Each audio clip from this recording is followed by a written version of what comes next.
Click, it's over for AOC. And this isn't just about Republicans. We need a Democratic Party that fights harder for us too. And this isn't... Rip. Now watch the Gary video. What? It's him. He's like a worse version of every political he's some random dip. Why? We can watch like 5 minutes of this to see if he says anything new or interesting. I'm sick of multi-millionaires telling kids who can't afford to turn the heating on, you just need to be more entrepreneurial. It's sick, Dan. It's sick. Well, your video where you talk about if you don't have a rich dad, you're screwed. Well, to me, if I had come across your content at 19, 20 years old, I would have been screwed. My friends can't feed their kids, okay? If it was that easy, why is everybody not telling me? Does he have any other lines, or is the script literally just like these 5 things? I'm telling you the thing that no one else will tell you, bro. I'm telling you, man, that it's the billionaires and the businesses and the economy is bad, man, and it's horrible. And I'm just telling you. I don't have any money to make here anymore. I already made more money than everyone else in the world. Does he have any other parts of his script, or? Tell you why people aren't doing it. It's because... Can I just say one thing back on that? Today's debate is fiery, to say the least, but important nonetheless. As I sat down with 2 leading experts in wealth and entrepreneurship and the economy to discuss the state of the US, the state of the UK, and the Western world. Can somebody just write me a backstory? Can somebody just make some shit up? Then I'm like, UNO, like, a business...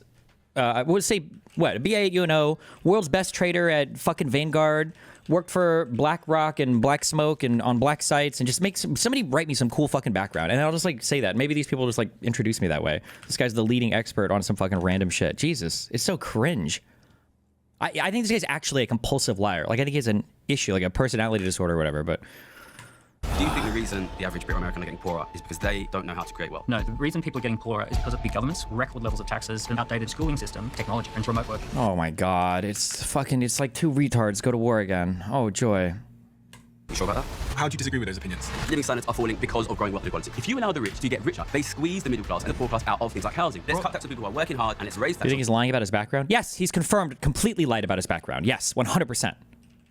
But... I think I said it with initially though confidence. I said, this guy sounds like a liar. I don't know if I'm buying this 100%. There's a lot of like red flags going off. And then we read that FT article, and his whole background is basically fabricated. He worked as a trader when he was younger, but he was nothing good. He was nothing exceptional.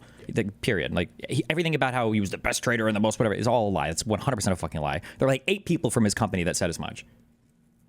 The richest and most powerful people in the world. That's an overly simplified view of things. We now have 1,000 millionaires a month leaving, which means every ordinary person who pays 10 grand a year in tax will now have to pay 20 grand a year in tax. You end up cutting off your nose to spite your face. If we are a country that don't try and do things which are... Oh, and actually, fuck me. I'm so sorry. Hold on. I instantly assumed the other guy was an idiot because he talked about taxes and whatever bullshit. But everything I will say, I'll reiterate this. When I talk about financial stuff, unless I specify that we're talking like international or some country, I'm always talking with the perspective of the United States. Okay, the tax situations and everything else are genuinely different. Like in a lot of European countries, your poor and middle class people actually pay taxes. In the United States, it's very, very little federal tax footprint on people that make like average or below average income. It's very, very low to non-existent depending on how much you make. So it might be different over here. Okay, sorry. Necessary because they are hard, then our kids will live in poverty. What do you want people to do? There's a lot of different ways. Buckle up. This has always blown my mind a little bit.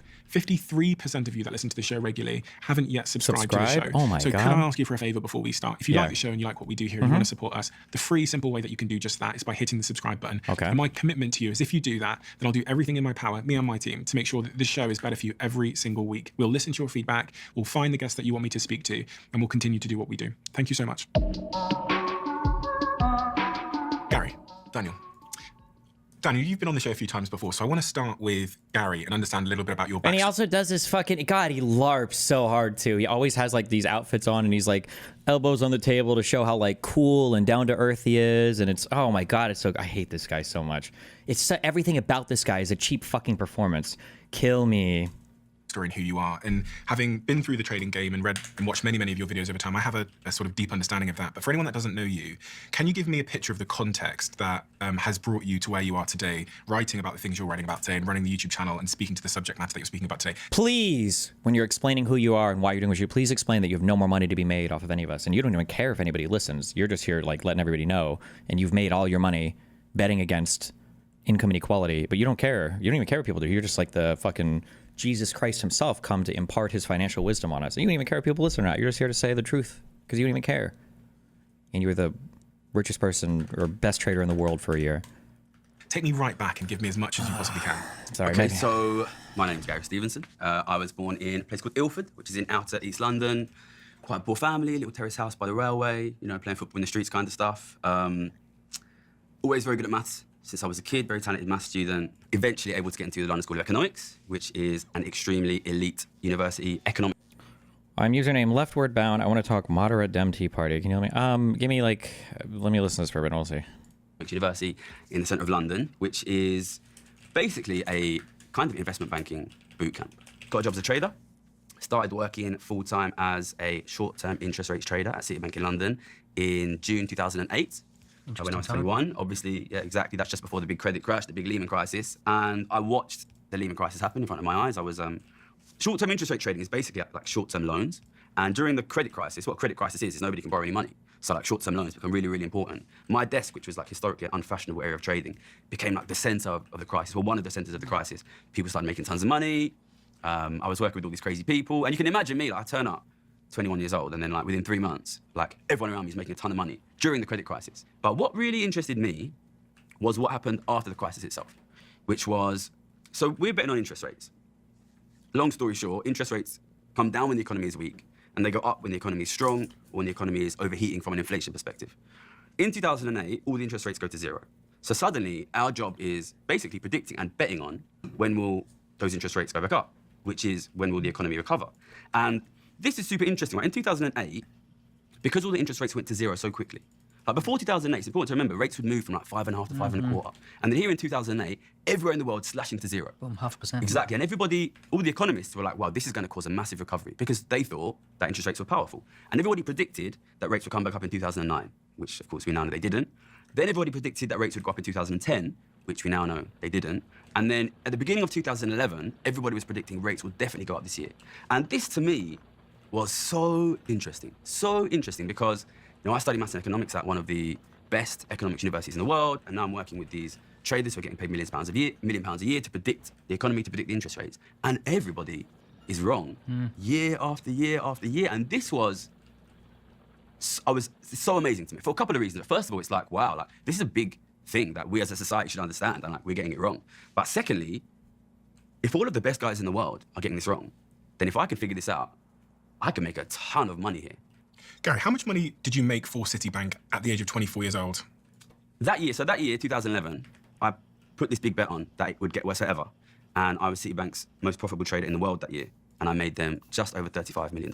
So this is just completely a fucking lie in terms of him being the most profitable trader. It's just not true. That number wouldn't even qualify him as the most profitable trader. And just because you're making a lot of money doesn't even mean you're making really good or super risky or insane investments. You could just be doing normal day trades that are just like an expected part of the business, which that FT article basically confirmed all of that. This is all just fucking bullshit. But You made them $35 million. You eventually decide to leave Citibank. Yeah. Why? I mean, I think that's an interesting question, right? You know, in the sense that I've just explained to you what happened, which is I made a ton of money by betting on the collapse of Western society. I did it in 2011. I did it again in 2012. I would prefer for it not to collapse, Stephen. And I'm trying to stop it from collapsing. When you say it collapsing, what exactly are you referring to that you don't want to collapse? the world economy. So you born in Botswana, right? Yeah. You still have family there? I've got family in Nigeria, which is where my family are from. I was born in Botswana because we were visiting there, but Okay. got family in Africa. Do you go yeah. to Nigeria much? No. I've got home in Cape Town in South Africa, so I see Okay. it's a great place if you want to see inequality. Is he going to say that the Western world's going to look like Nigeria? Is that where we're going with this? Is that I think there is a chance? a naivety in this country, places like the US, Oh, that the okay. kind of inequality, the kind of broad poverty that you see in places like South Africa, in places like Nigeria, in places like India, can't happen here. Okay, there we go. Base. It will happen here. That is the future of this country. That is the future of the US. And I'm not just saying that. I'm betting on it. And I've been betting on it for 15 years, and I've been right for 15 years. That is what I'm trying to avoid. Daniel, where do you come from? Yeah, so I grew up in Australia. I was born to low-income family. I grew up in a place that had 24% unemployment. Pretty much the only jobs or opportunities around me were things like the trades, building, construction, pest control, hospitality and tourism. At 14, I got a job at McDonald's, and then I got a job in a bar and Pizza Hut delivery driving. And I discover entrepreneurship. So I discover books about entrepreneurship, and I discover that some people make millions, similar to yourself. You saw Canary Wharf. I read a book about business ownership. And as we sit here today, can you give me the overview of your business success since then? Yeah, so I now have a group of companies that I've either started or bought. I've just sold a company, so there's 7 companies in the group. I've started a couple of software companies. One of our companies is now one of the fastest growing companies in the UK. We're a software business. I've got a couple of agencies. I've got an education and training business. And when you think about the UK and broadly the Western world today, what is your assessment of where we're at as a country and what's concerning you? Because Gary expressed quite articulately that his big concern is that because of wealth inequality, we're going to end up in a similar position to the likes of India. What are you concerned about? I agree that it wasn't that long ago that we had real serious wealth inequality in this country. There are amazing photos from like 100 years ago of kids working in mines and kids doing oyster shucking and all this horrible work. And there's a book Charles Dickens wrote called The Tale of Two Cities, and the opening line of the book is, "It was the best of times, it was the worst of times." And I think we've actually gotten to that point here where some people in the UK, it's the best of times. If you, like in your situation, you're booming, you're a globally successful business. I've got a globally successful business. And then there are a lot of people who completely cannot relate to this. Energy prices are now the most expensive in the Western world. House prices are completely unaffordable. It used to take 3 years to save for a deposit. It's now 20 years theoretically 20 years if you can save for a deposit. Food prices are through the roof. So we're in a really difficult, for anyone who is not tapped into digital economy, fast growth and all of that sort of stuff, life is getting harder and worse, and things are collapsing if you would go with that. There is a predictable path countries go on, and there's this thing called the Economic Freedom Index. And the Economic Freedom Index basically says, how economically free are you? How much access do you have to free markets? Can you start a business? Can you scale a business? Does anything inhibit your ability to run your own life? I do think if he's kind of broadly referring to the kind of the separation between people that are equipped for like the tech world and the, I don't even want to say globalized stuff, but like that gap is probably growing, right? It'll probably also fit into with your like city rural divide, probably also fit into with your education divides, like stuff like that. I think this is like largely true, right? Countries that have high degrees of economic freedom have very low poverty. They have widespread affluence. And countries that have low economic freedoms have high poverty. And it can be the difference between less than 10% right up to 70% poverty rates. And when countries go on a path towards economic freedom, poverty just drops. So India, for example, has been on that path, and they announced today that they've almost eradicated abject poverty or extreme poverty. The UK went on that path of low economic freedom to high economic freedom, and we saw poverty rates come right down. But in 2008, when the global financial crisis happened, one of the things that happened is the government said, we need to step in and we need to take charge. And everyone said, please do. So they came in and they said, all right, we're going to ramp up debt, ramp up taxes to pay for the debt, and we're also going to put all regulations in. And unfortunately, that starts to reduce economic freedom. Then the pandemic happens, and they say, oh, we're going to spend more money again through debt. We're going to have more taxes, more regulations, less economic freedom. So the UK, we went from an 82, when I arrived in 2006, we went from 82 out of 100 down to 68 out of 100. So we're less economically free. And predictably, what we will always see happen, if you lower people's economic freedom, more poverty, less affluence, the millionaires and the wealth creators leave, the people who are stuck in dead-end jobs or no jobs get incredibly frustrated. Everyone starts looking for someone to blame. People are angry, and they're like, who do we blame? And who do they blame? It's very different because in the US, US blames someone different to the UK. So we have a historical cultural memory. In the UK, we have a cultural memory that the people to blame are the rich. This is going to be annoying because it's about the United Kingdom, and I don't know how much I just can't because the economies and the banking and the way that we do like macroecon, I think in the US is going to be a bit different because of the economic conditions in our countries, world reserve currency, all this bullshit. It's going to be a difference. So I don't know how much he's saying is true or not. I can't. So we have landlords and aristocracy and the... My heuristic is that he's probably over-exaggerating. They sound like standard conservative talking points of like, oh, all the regulation is the only reason why people are poor and miserable or whatever. But there might be a degree of truth to that in the UK that is different than in the US. I'm not sure. Landed gentry, those guys are to blame, right? So blame the rich is what we say in the UK. In the US... they have a very different view. Their cultural memory is that they're anti-government. They want limited government. In 2023, there was this song that came out called Rich Men North of Richmond. Oh my God. And it was the number one song in America. And the lyrics of the song basically says, people in Washington do not care about working people. They are taxing everything we touch. You can't earn money. They depreciate the dollar. They tax, and they want to control our lives. Those are the lyrics of the songs, controlling our lives and taxing us. So the American reaction to this is, who's to blame? Government. So we want smaller government. We want a Department of Government Efficiency to come in. We want someone as a wrecking ball who will come in and smash government. The British instinct is hate the rich. It must be the rich's fault. So when we look for, like all of the Western countries that implemented lower economic freedoms, created more poverty, less affluence, and more disruption to their economies. So both US and UK, for example, and Australia as well, but both sides of the pond want someone to blame. It's just that the Americans blame government and we blame the rich. That's a wildly crazy wrong take if he's trying to imply that the reason why the American economy recovered better was because we were more free entrepreneurial and didn't blame our government or didn't ask for help from the government. The United States paid out an ungodly amount, more than any other country I think in the world, except for maybe Japan, when it came to stimulus and bailouts and welfare, whatever the fuck, after COVID. So I don't know what his implication is there. I think as a rule of thumb in general, he's kind of right, but in response to that particular thing, the COVID stuff, we paid out so much in stimulus, but maybe he's not referring to that singular event only. I don't know. I'm sure you have a lot to say there. I know you both use the word collapsing, so you agree that there's a problem here. But I think you, from studying both of your sort of perspectives, you think that the solution and the cause of the problem is different. I mean, I put bets on. That's what I do. I put bets on. At the beginning of COVID. That's what I do? Wait, so do you still trade like derivatives or short or something based on this information? Or what do you mean? I thought he said he was done making money. Ugh, I hate this guy so much. Sorry. We knew the government was going to give an enormous amount of money out. Total amount of money now. UK government deficit since the beginning of COVID is £1 trillion. US number is $14 trillion. That's £20,000 per UK adult. Did it work though in the United States? Yeah, it did. My background is I understand that when the distribution gets worse, when inequality gets worse, living standards fall. So when the UK government was going to give £1 trillion out, all I wanted to know was who's going to end up with that money. And it's That's always all I wanted to know. the And rich. I mean, the US number, 13 trillion, 14 trillion, it's just outlandish. But I think the most amazing thing I've ever seen in my whole life was that at the beginning of COVID, the very beginning of COVID, we knew governments across the world were going to be giving out tens of trillions of pounds, dollars, euros. Nobody even thought to ask who's going to get tens of trillions richer. Nobody in the Conservatives, nobody in Labour, nobody in the Republicans, nobody in Democrats, nobody in the media, nobody in academia, nobody at the central banks. Nobody asked this. It's almost beautiful. It's unbelievable. It's unbelievable. So I sat down and I did the analysis at the beginning. Because lockdown is essentially banning the spending of the rich and replacing that spending of the rich with printed money from government.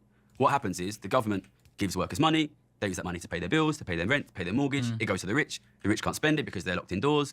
And what you get is essentially an enormous amount of money from the government to the poor, to the rich. And this massive, massive transfer of wealth.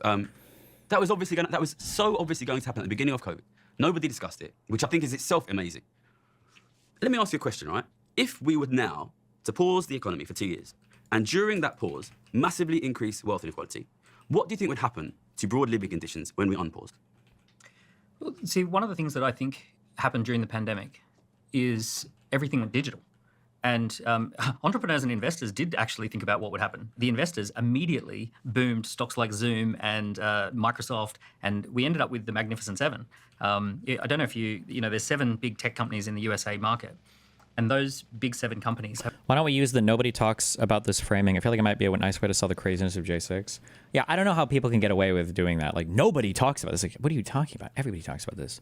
You don't think there weren't huge discussions about what the appropriate type of stimulus was for COVID, or the amount of fraud that's discussed about the PPP? Like, lots of people talk about this. What do you mean? It's just like one of those things. It's like a forbidden knowledge thing where it's like nobody talked about this or considered this when it was like one of the most hotly debated. It's like when people say like nobody talked about side effects from the vaccine. Nobody was allowed to talk about this. What are you talking about, motherfucker? Everybody was talking about how rough it was getting a booster and how sick you'd be for a day or two after. Like, come on, Jesus, whatever. Have gone from 5 trillion valuation to 17 trillion valuation in the time of the pandemic. And if you think about what did the pandemic do, everyone had to work from home, so we all had to have Microsoft subscriptions. Everyone went onto websites, so we all went to AWS, Amazon. We all started buying and learning how to buy from Amazon rather than buying from our local high streets.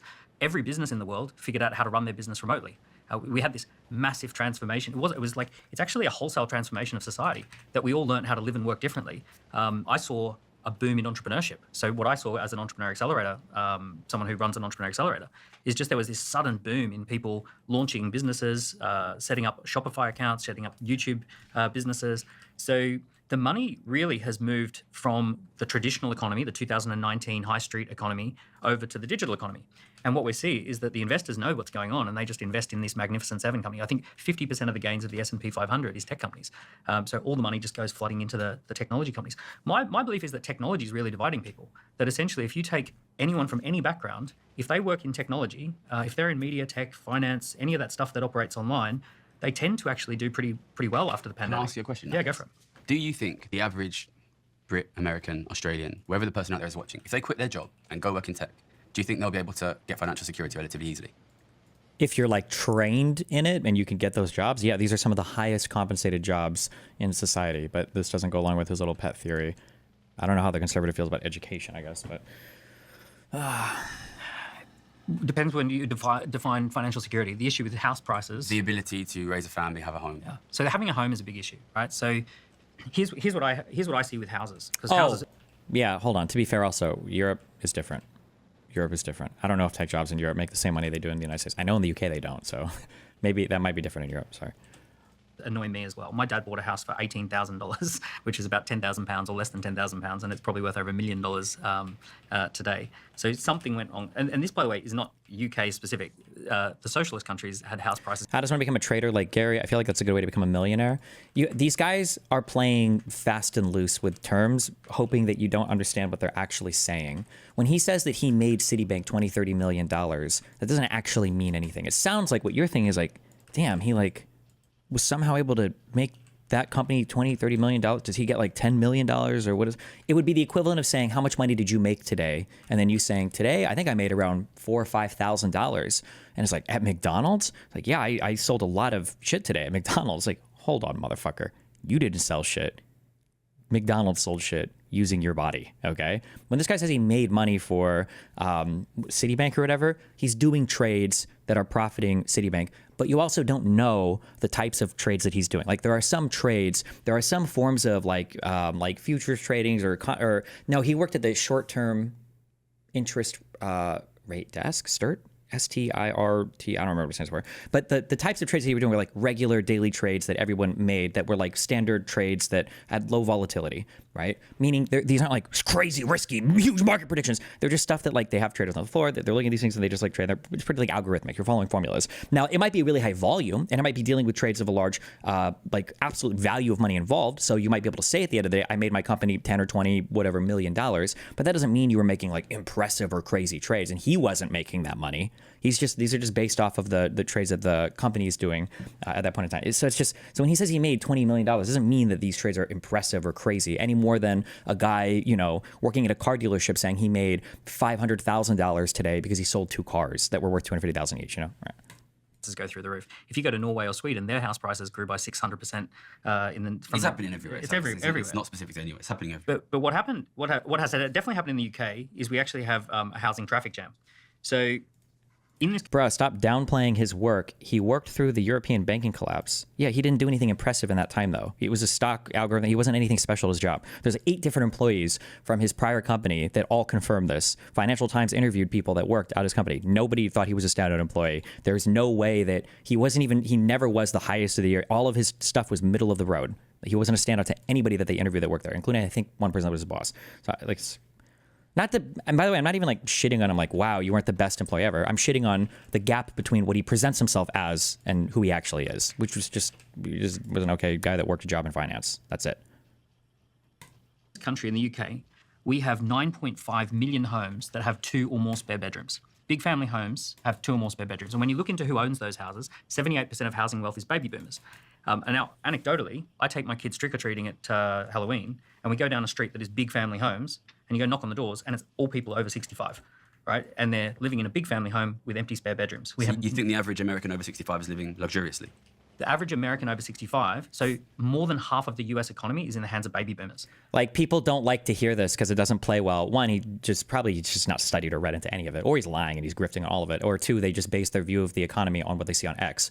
Like, homeowners in the United States have made massive gains in wealth. But one, it's hard to see it because it's just the appreciation of your house increasing. And two, these people just don't talk about it much because they're not on Twitter and shit as much. But more Americans than at any point in history have like the lowest rate financing on their mortgage ever. And as housing prices appreciate, all of those wealth gains, the appreciation of the housing value is all going disproportionately to these older people. But in this guy's mind, he's like, you think the normal old people are gaining in this environment? It's actually wealth inequality. And it's like, this is part of the wealth inequality, by the way. It goes to these older people. It's not just billionaires and 100 millionaires or whatever, but whatever.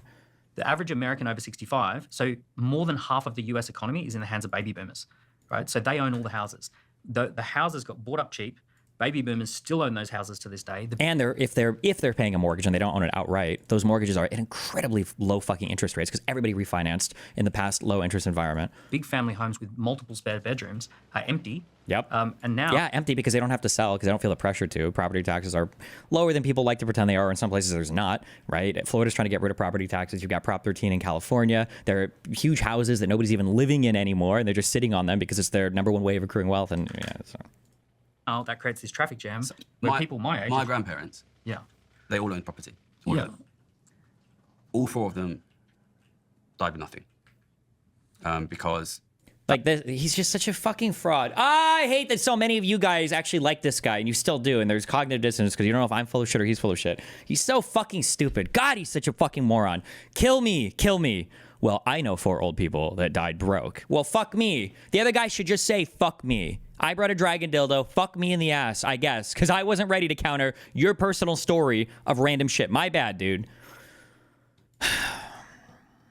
That wealth which they had in property was used in equity release schemes. It was used in paying through their retirement. It was used in end-of-life care. Do you think when those old people die, young people today will be rich? There is half the economy held by baby boomers. It's either going to be passed down or passed into the aged care industry or passed into... But the issue of why we can't get homes, 2 things. Government massively inflated the value of homes through debt. So they just injected, like low interest rates that you're involved in. Who is the debt to? Well, the debt is... Oh, no. I wonder if this guy knows anything about him. He's about to stumble into his number one actual schizo theory. I'm surprised he hasn't solved physics with this way that he explains the debt. Every piece of debt issued ever, all debt is making rich people richer. Every piece of debt, all of it, makes poor people poorer and rich people richer. Every form of debt ever does that, by the way. I wonder if he's heard this fucking crackpot theory yet. Sorry, I'll stop. Okay. Fuck me. So they just injected, like low interest rates that you're involved in. Who is the debt to? Well, the debt is to anyone who can take out a loan, because if 0% interest rates or 2% interest rates... Do you think it's the debt to ordinary families? Do you think ordinary families are the creditors? When you say ordinary families, you mean bottom third? So if your average British or American family now has £500,000 of debt, it's anyone who has the credit? It's anyone who could get their, at that particular time, anyone who could get their hands on a loan to buy a house. But who has the on credit? housing Who is on the other side of the debt? So if the average British family the has banking £500,000 in the debt, banking license. does the average British family have £500,000 of credit? Well, a lot of people have got a lot of equity in their home now. You think the average British family is sitting on £500,000 cash? I'd love to look. Like, he can't even £500,000 cash. He just said equity. Does he even know the fucking terms? Oh, I hate this guy so much. He just wants to tell his story. Kill me. Sorry. That's the last one.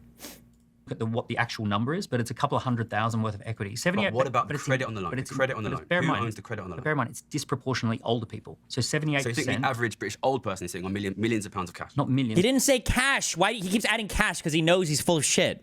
Of cash, no equity. Well, someone's on the Equity. other side of Just those want to mortgages. say the difference. There doesn't have to be someone on the other side of equity. See, this guy's breaking his mental model because that other guy can only think of mortgages because that's all he does YouTube videos on over and over and over again while he's digging fucking Nutella out of his asshole in between fucking pauses. The guy's talking, he's like, oh, mortgages. Well, there's got to be a rich person on the end of the loan. The guy's like, we're not talking about mortgages, bro. These people own their homes. They're old. They own their homes. There doesn't have to be another person on the other side of equity. What the fuck are you talking about?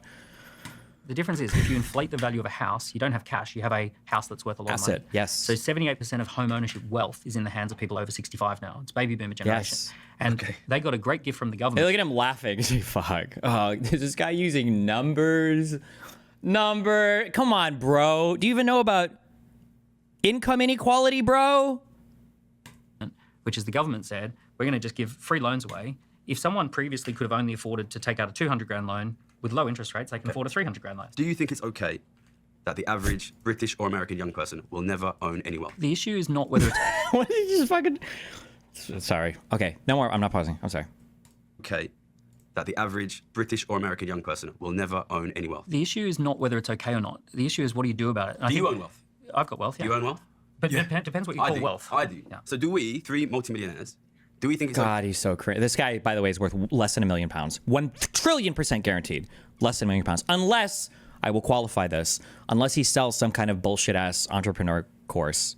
If he sells like a course, then he might have made more than that now in his bullshit econ hackery. okay that the average Brit or American young person will never own any wealth? But to me, that's Because not, I don't think that's okay. to me, that's not the debate. But is it Because okay? It's not. Well, it's not okay. No, we want widespread affluence. Would you rather that the people who currently are multimillionaires, would you rather that all of the wealth was owned by their kids? I think that the way you see the world as a trader is that the world is a zero-sum game, and that there's basically the pie true. is a fixed pie, and it gets Oh my God. Who is this guy? Okay, I was worried. But he was using numbers before, which is already a huge improvement over Gary the hack fuck, okay? And now he knows level 1, 8th grade econ? Oh, yes. Oh my goodness. sliced up. How fast is the pie growing now? There's something like this. What's UK GDP growth at the moment? Yeah, it's not high, right? 1%. I'll tell How you, much did your wealth grow in the last year? exponentially. Okay, so if our wealth, my wealth probably grew about 20% in the last Yeah. year, maybe 30. Okay, if our wealth is growing 30% and the economy is growing at 1%, where's it coming from if it's not?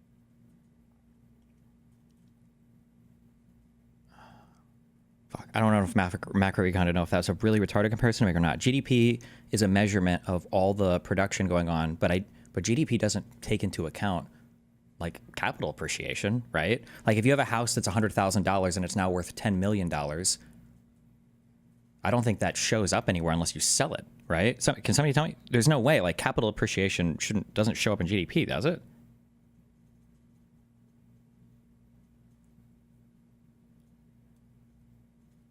Only if you say, yeah, okay. So even this point is stupid. Also, by the way, just as a heads up, I do permaban you if you misquote anything I've said, if you just want to be a retard. So Michael Bryant, Destiny, income inequality, no biggie. Complaints about billionaires currently destroying our government. You're permaban. I've never in my life said that income inequality is no biggie. Pretty sure income inequality is a higher predictor of bad things in society, even more so than absolute poverty. So I've said the exact opposite of that. Your brain just cannot fucking comprehend anything outside of actual fucking like cum slop, billionaire evil, listen to the most retarded uneducated dipshit. I shouldn't even say uneducated because apparently he has an education. The most retarded fucks on YouTube, okay? There's so many other streamers you can watch to just sell you progressive slop or ML tanky slop or whatever bullshit slop you want, okay? If you want to shit on me, knock yourself out. Just don't pretend I've said something I haven't said. Coming from our viewers. So I'll tell you where my wealth comes from.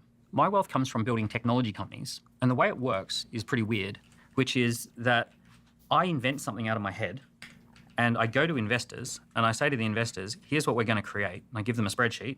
And then they say, we'll give you a couple of $100,000 to get started, which is called seed capital. But that on paper makes me worth a couple of million.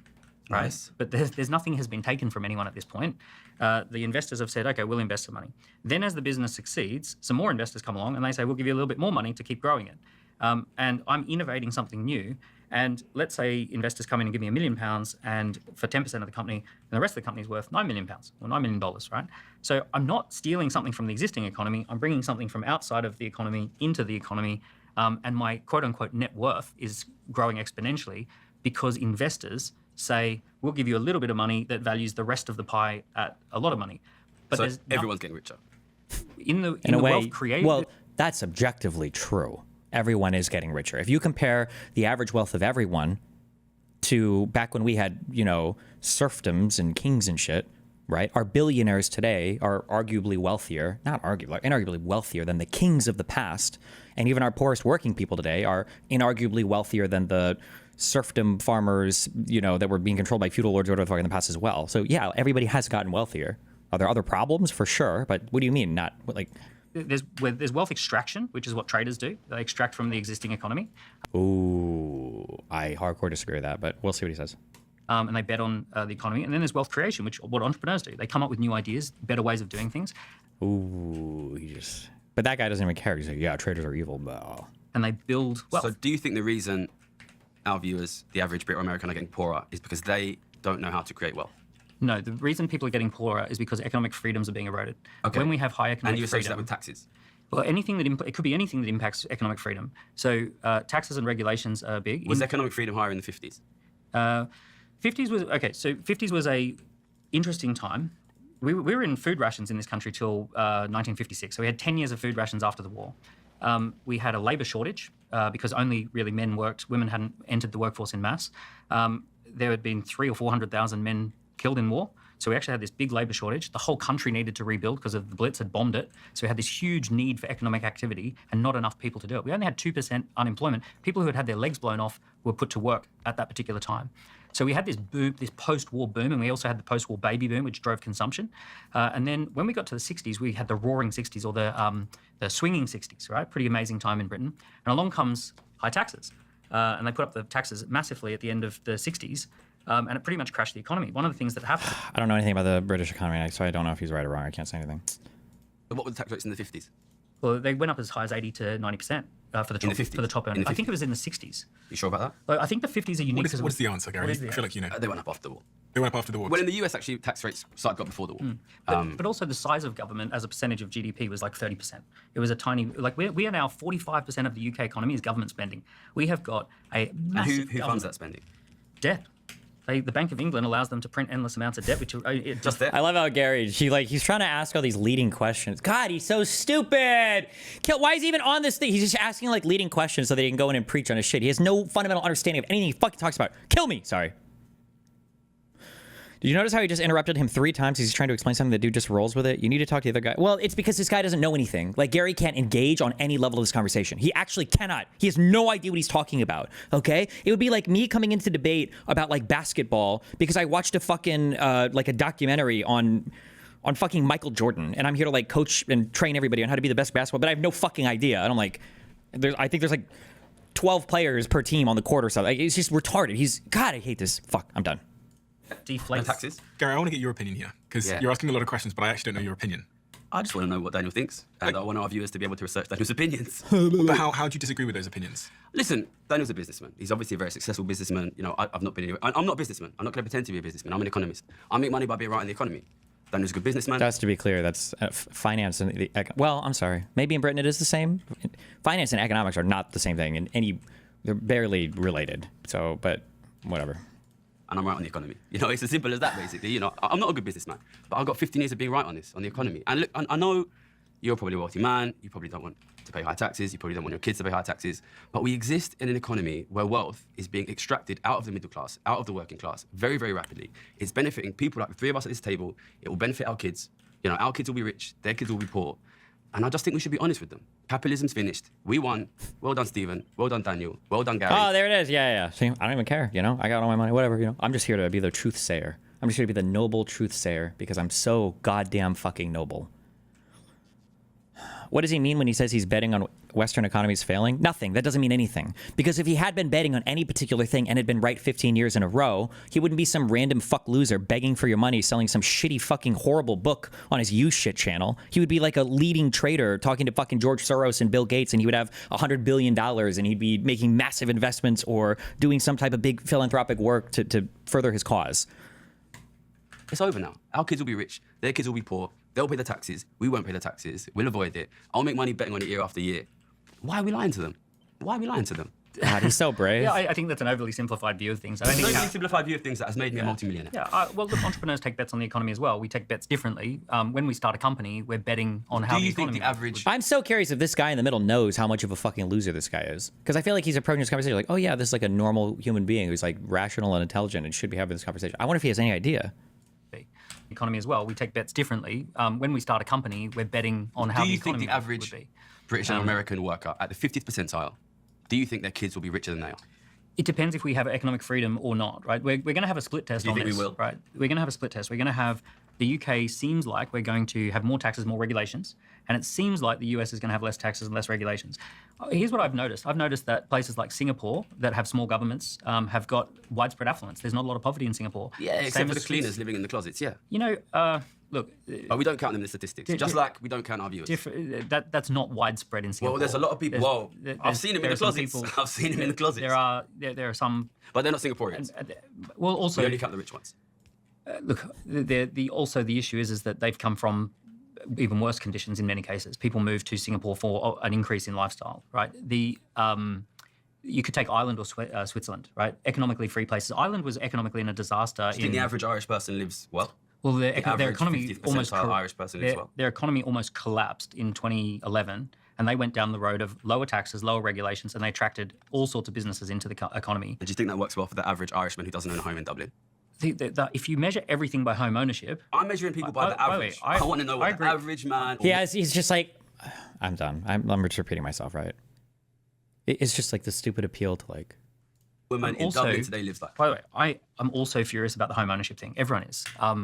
I think it's utterly ridiculous the way, like the idea that homes are now worth 10 times the average wage, all of that. The difference is I blame government for that. I blame high taxes where because of high taxes, they can take out more debt. They can then inflate the economy. So do you think if we shrink the government, if we start to slash government spending, do you think that would improve living conditions? Well, the UK government is 45% of the economy. Like, that's a huge government. It's so do you think biggest US living conditions II. will increase in the next few years because we have a US government now that's planning to slash the US government? Well, that's what the US voters have asked for. Do you think it will improve living conditions? Do I think it'll improve for the average American? If there's smaller government? Yeah, I trust markets. So you think the average US American will be richer in 3 years than the Here's what I trust. I trust economic freedom. If people have freedom, they create better decisions for their own life. There's two ways to make decisions, right? There's two ways. You have freedom? I've got less freedom than I did when I arrived. Just because my sister can't pay the rent. Who do you think the comment section agrees with on this podcast? I don't know what kind of show this is. Based on the current like status of like internet economics, I would say that probably the vast majority agree with this Gary dipshit, and he's probably more popular as well. So. Freedom. If you're living in a country, she can't afford to live in the city that she was born in. Christ. I agree. You and I agree on the problem. You keep bringing back to the problem. I keep bringing it back to people because the people who watch, we're millionaires, okay? The people who watch us are mostly not millionaires. Is life there it is. I don't care. You know, I'm just saying it. You know, I'm already rich. Make it better for them. Life will get better if you are connected to the most productive parts of the economy. If you pretend that it's 1955 and you recreate the post-war era conditions, if you try to go back to 1955, I don't think that's going to work. So let me ask on that then, the point about if you're connected to the most productive parts of the economy. I was quite surprised when I was doing some research on this to find that there's quite big differences between the UK and the US in terms of GDP growth. In Q4 2024, the US economy grew by 0.6%, while the UK growth was 0.1%. So they're doing significantly better in that regard. US GDP per head stands at $82,000 per head, whereas the UK stands at $49,000 per head. And stock market performance, which is an indication of, I guess, whatever, rose by 300% in the US, whereas the FTSE 100 declined by 20%, which is the UK stock market. Productivity growth since 2018, productivity increased by 30% in the United States, which has outpaced the UK. And lastly, income growth. Since 2007, American income per head has increased by 72%, while it has decreased by 2% in the UK in dollar terms. So they seem to be doing better if you just look at the economy. Why is that? Is that because they lean more into technology and to innovation and entrepreneurship? And is it because of... He can't answer this. I don't believe Gary. Please let Gary answer this first. I want to hear it. Because remember, in Gary's mind, nobody's doing better than anyone else. It's just the billionaires and the evil people are taking money and the upper class taking money from everybody. Please let Gary answer this first. Please. I'm so curious what he'll say. Please, I want to hear this. Things you were saying earlier about their attitude towards the government, like reduce government spending versus tax the rich. Why? I'm keen to hear Gary's view on this because I understand yours because you've just said it. Yeah, I think these are great statistics. And of course, the US has a strong reputation for being very free markets and being very small states. In the last 5 years, 10 years, 15 years, we've had a UK government that has been aggressively slashing the state. And the US... state's bigger than ever. It's 45% of the economy. And the US, we had a government in the last 4 years which has been running a massive, massive deficit. So in that period of time, it appears the government which has been aggressively increasing its deficit has massively overperformed the government which has been aggressively slashing the state. Wait, but I thought that he said that deficit and debt, all of that just made wealthy people wealthier.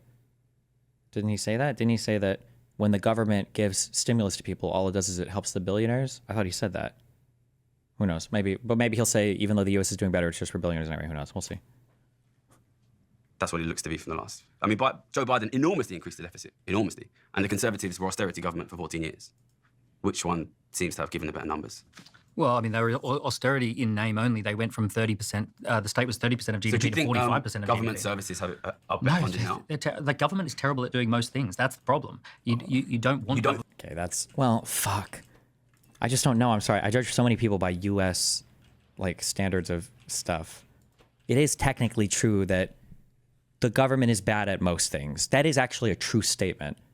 But usually but the government is the only thing that can do some things. And the government has to do some things. It just depends on what you're talking about. Okay, I'm going back and forth on that other guy a lot. I'm slightly warm towards him. We'll see. I think that spending on government services has been slashed.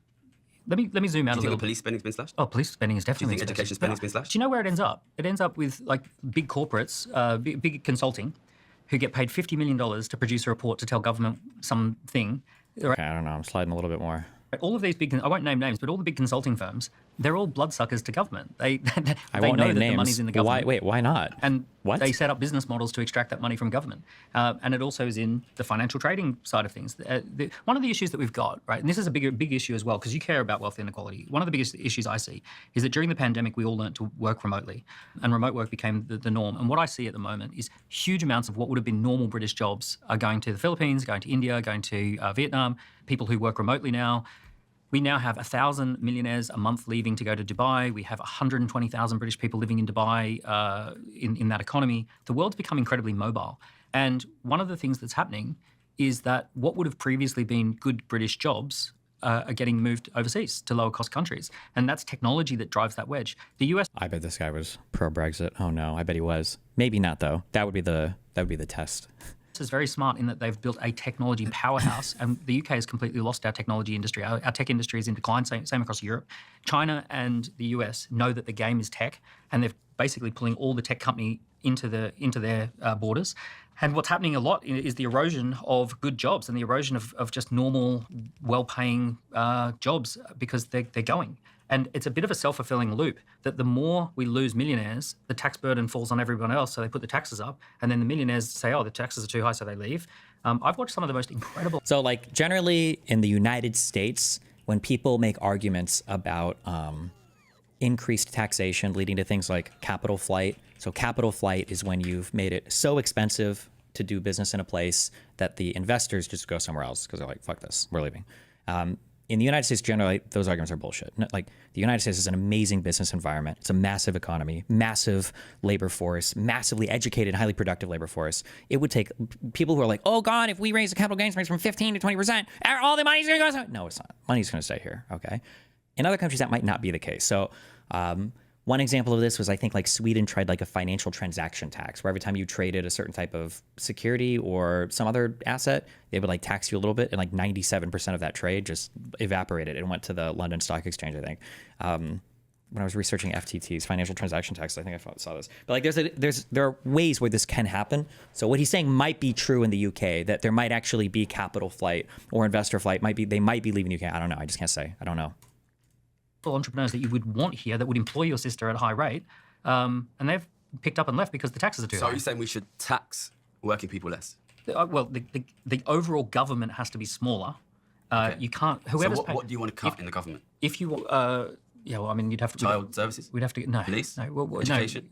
No, NHS. All I know is this. Pensions. You go to Switzerland, they spend 25%. Disabled benefits. What do you want to cut? Jesus. All I know is this guy hasn't like had a real conversation. He hasn't engaged in anything. It's all been like memery. The whole thing has just been him like rapid fire trying to get the dude on fucking shit. It's so fucking. In Switzerland, I'll tell you what I want to do. The government is cut the taxes on those entrepreneurs. Oh, thank you. Yes. Tell us what you would do, because that's what we really care. Thank you. Don't let him answer a single fucking question. What do you want to cut? Hold up. All I know is in Switzerland. I'll tell you what I want to do. The government is 25%. I want to cut the taxes on those entrepreneurs and raise the taxes on the billionaires. Yeah. Because I worked my tits off. How many billionaires are in the UK? There's a lot of billionaires in the UK. It's 150. Yeah. Yeah, so tax them all. What do they pay? Yeah. Listen, I worked my tits off, and I paid, it was 50% top rate tax. 50% top rate tax, plus national insurance, 60%. So $1 million a year. To bring my family out of poverty. At the same time, the Duke of Westminster inherited £10 billion and paid nothing. Do you think that's fair? That's not true. Okay, why is it not true? Because the Duke of Westminster is one of the highest taxpayers in the country. What does he pay? Well, on the trust, the Grosvenor estate, they don't pay inheritance tax because trusts can't die. They pay something called periodic taxes, Which is how much? 6% every 10 years. Oh, no. The guy knows the numbers. Oh, no. So they pay 0.6% a year. So I paid 60% and this guy pays 0.6%. Apples with apples, inheritance tax is 40% across the course of your life. If a trust is, if a person who owns a trust for 70 years, then 6% times 7 would be 42. So they actually pay more. So he pays 0.6% a year. Are you listening to what this guy's saying? Hello? You're telling me 0.6%. But that would be the same as... What percent did I pay per year? No, but that's... 60%. Hold up. So you're saying I pay... It's on the same money though, you dipshit. You're paying that every year because that's on new income earned. The trust is, it sounds like this is a tax applied to the value of the trust every single year against the same money, not new money earned. What, 60 over 0.6? No. 100 times the tax rate. You're not comparing apples with apples. Wait, why is it not apples with apples? This guy pays 0.6% a year. I paid 60% a year. That's inheritance tax. I paid that 60% every year, Daniel. Every year I paid. He has to keep talking because he might actually, maybe... Or maybe he is a grifter. Fuck. Maybe I need to get better at identifying like who's being intentionally bad faith versus who's just a dipshit. Because like he's engaged. Because right now the talking over him over and over and over again so that he can't let him finish his point. Maybe he's doing this intentionally because he knows, fuck, I'm cornered on this point. I'm an idiot. Percent a year. I paid 60% a year. That's inheritance tax. I paid that 60% every year, Daniel. Every year I paid You're paying income tax. So why have I The paid? Duke of Westminster Why do I pays pay income more than tax. him? The Duke of Westminster pays income tax. He probably makes your bill blush. Yeah, the Duke of pays income tax. Yeah, well, if he's going to live, he has to withdraw money. Like, see, and he did it. That worked. He got off that talking point. He got off of it. To have his income. He also, let me give you a list of all the taxes he would pay. He'd pay income tax, corporate tax. He'd pay stamp duty when he buys a building. He pays any of the other taxes, VAT when he spends. Oh, fuck. And I wonder if there's actually a good... No. Well, there's a counter to the counter. No, I don't know enough about the tax structure. Because I was going to say, if the other guy could say, paying 6% tax a year against an investment, because this guy sounded like, so it actually would end up being like higher or whatever. But technically, being able to spread that tax out over however many years is better because you're arguably paying less taxes. Like you get to revisit the small tax brackets over and over again. I don't know how to make that make sense. Like if you're in a 20% tax bracket and your lower tax bracket is 10%, rather than paying $100,000 where it's all being treated the same, I'd rather pay $50,000 and then $50,000 because it's going to be in lower brackets, assuming you have a progressive tax system. However, I don't even know if that would apply here because this is a trust and the money has already been taxed going into it, assuming because it's income or whatever. It doesn't matter. Doesn't matter, but Spends money. All the same taxes apply to a Duke as they apply to anybody else. So you think he pays income tax on the income on that? Any income he draws. Okay, well, our viewers can research whether he pays income tax on his income. Because I don't think and this guy just literally has nothing to say. Kill me.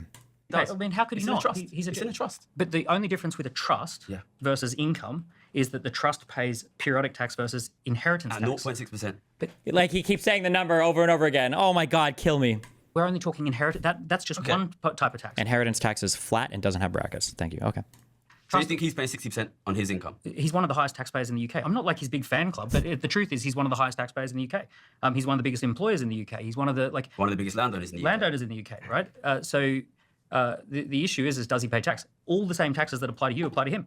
And if you want to set up a trust, you can also pay periodic taxes as well, which would be on top of all the other taxes. So what would you say? But it's just not true that he doesn't pay tax. No, what would you say? This guy, he's inherited £10 million. So he's worth £10 million.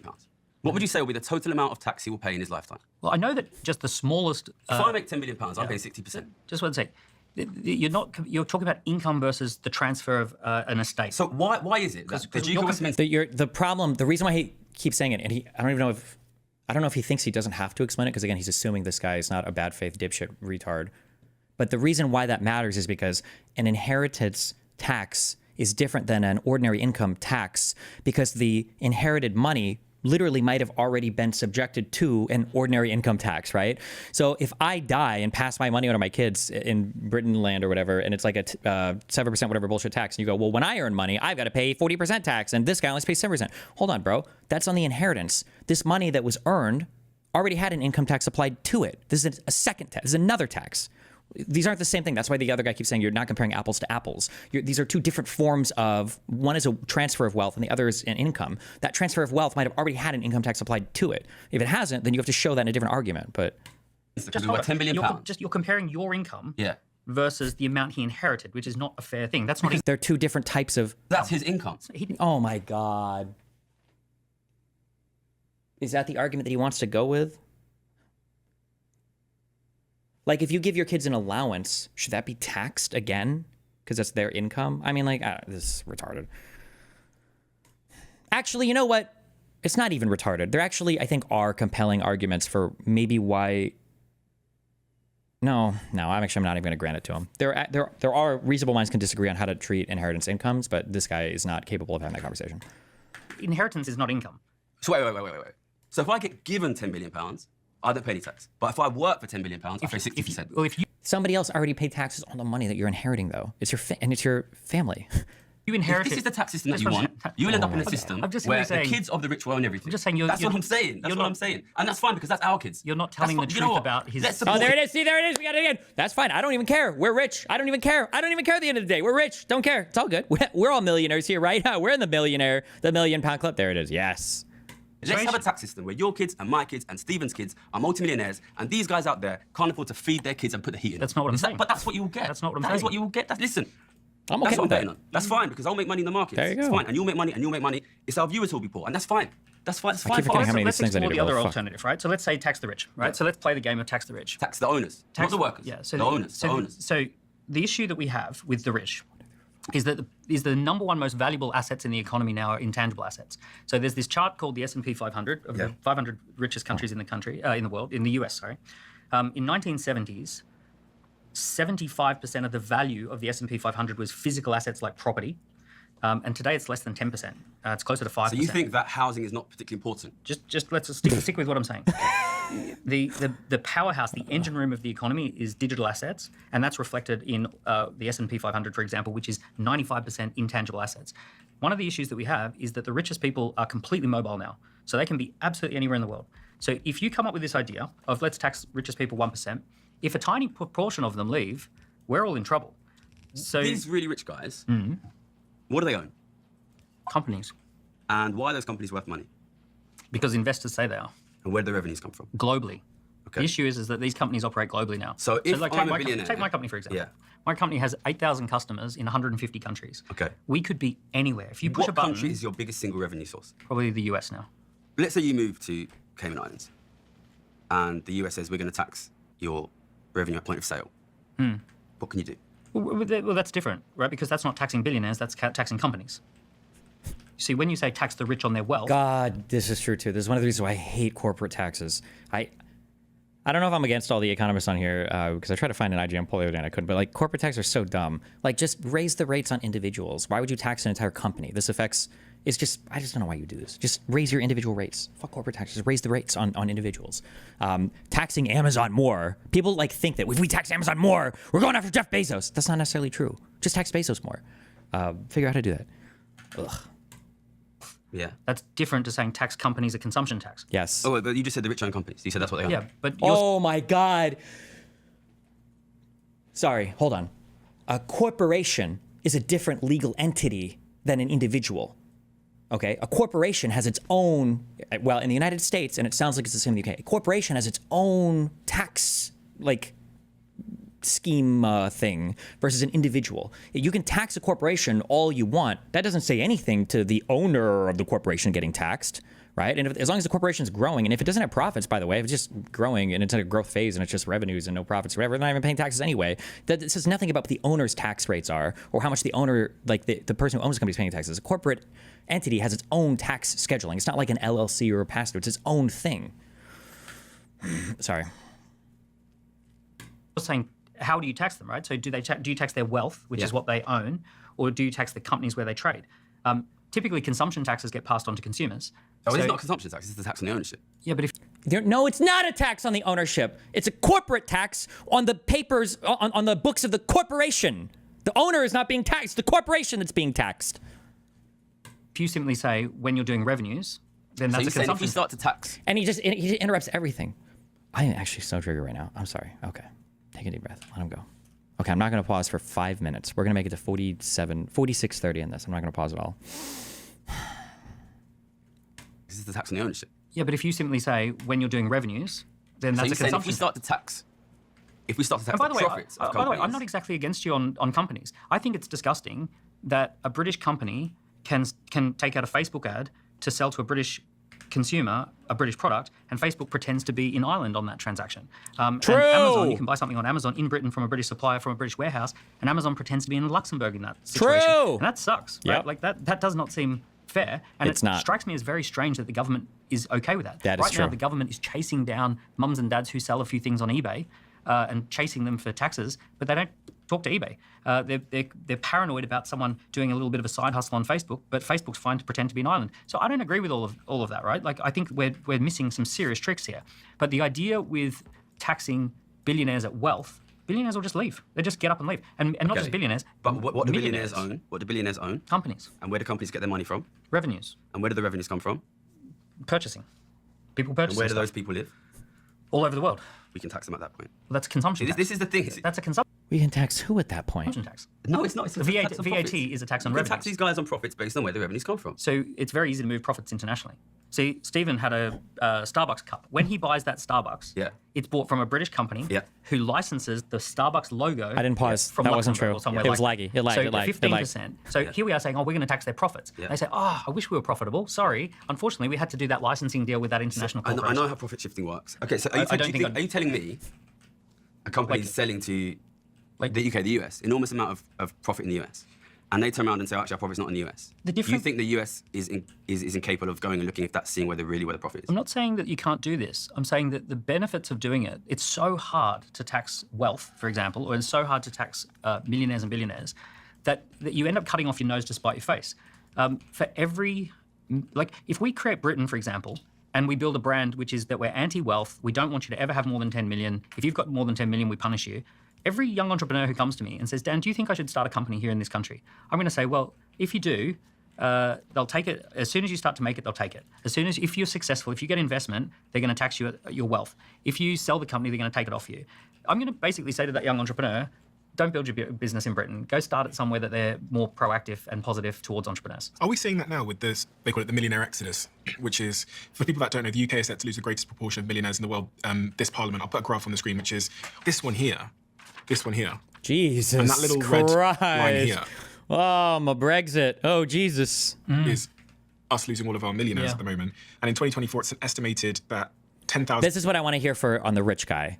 Or not on the rich guy, I'm sorry. On the guy who's like, who I seem to be agreeing with more. I'm curious if he faults Brexit at all for that. Or if he's some fucking pro-Brexit dude. He's like, well, you know, that's not related to, like, actually Brexit was a great idea, blah, blah, blah. I'm so curious if that'll come up at all. I don't know how you have a talk on the financial health of the United Kingdom and not bring up Brexit. That just seems crazy, but... 1,800 high net worth individuals left the UK, which is a 157% increase from the previous year, which means that one millionaire is departing every 45 minutes. The UK millionaire exodus is equal to losing 530,000 average taxpayers. And another stat, the top 10% of earners in the US account for nearly half of all consumer spending. The top 1% of income taxpayers in the UK are projected to contribute about 30% of total income tax from 2024 to 2025. Why are all these millionaires running away? Well, it's not because they're taxing their wealth, because we don't have any wealth taxes. Why do you think they're leaving? I think the reason they're leaving is because the UK economy is really, really weak. Because the UK consumer is really, really weak. Because we've absolutely crushed the spending power of your average British family. And where are they Your average going? British family can barely afford to feed the kids and turn the heating on. Well, So it's like, yeah, this is like in America. It's like when people, it's like when people are like, there was a ton of inflation in 2020 and 2021. And it's like, yeah, what happened? Well, Biden happened. DEI and woke happened. Okay. Any other big events? They didn't bring the astronauts back. Okay. Anything else? The vax. What was the vax for?